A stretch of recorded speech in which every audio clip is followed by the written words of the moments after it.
આગળ વાત કરીએ લોકસભાની ચૂંટણી પહેલા ગુજરાતના રાજકારણમાં મોટા ઉલટફેર થાય તેવી ચર્ચાઓએ જોર પકડ્યું છે। ગાંધીનગરમાં સ્વર્ણિમ સંકુલ 2ની 2 ઓફિસોને સજ્જ કરી દેવામાં આવતા હાલમાં તો અનેક તર્ક વિતર્ક ઊભા થયા છે। 2 ધારાસભ્યોને રાજ્યમંત્રી અથવા તો સંસદીય સચિવ બનાવાય તેવી પણ ચર્ચા ચાલી રહી છે અને ચર્ચા એ પણ છે કે કોંગ્રેસના 2 ધારાસભ્યોને રાજીનામા આપી મંત્રી બનાવી શકાય છે। જો કે શાસક પક્ષ કે વિપક્ષ તરફથી હજુ સુધી આ મુદ્દે કોઈ સ્પષ્ટતા કરવામાં નથી આવી।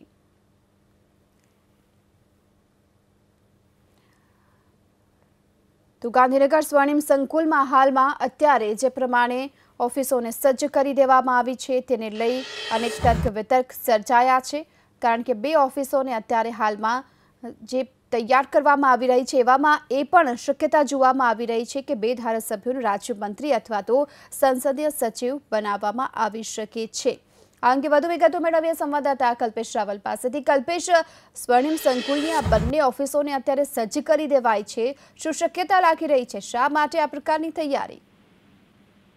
ગીતા, લોકસભાની ચૂંટણી જ્યારે નજીક આવી રહી છે ત્યારે બંને રાજકીય પક્ષોમાં હલચલ ખૂબ તેજ થઈ ગઈ છે।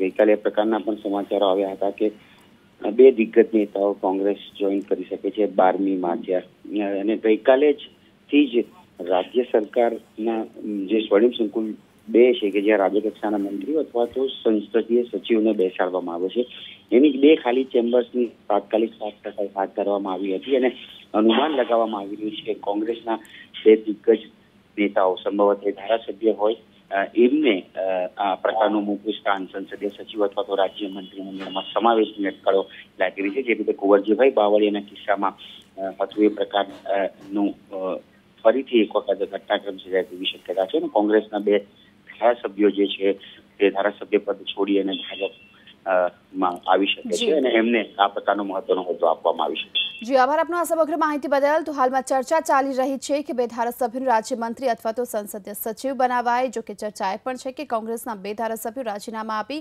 ભાજપમાં જોડાઈ શકે છે અને તેમના માટે આ પ્રકારની તૈયારી થઈ હોઈ શકે।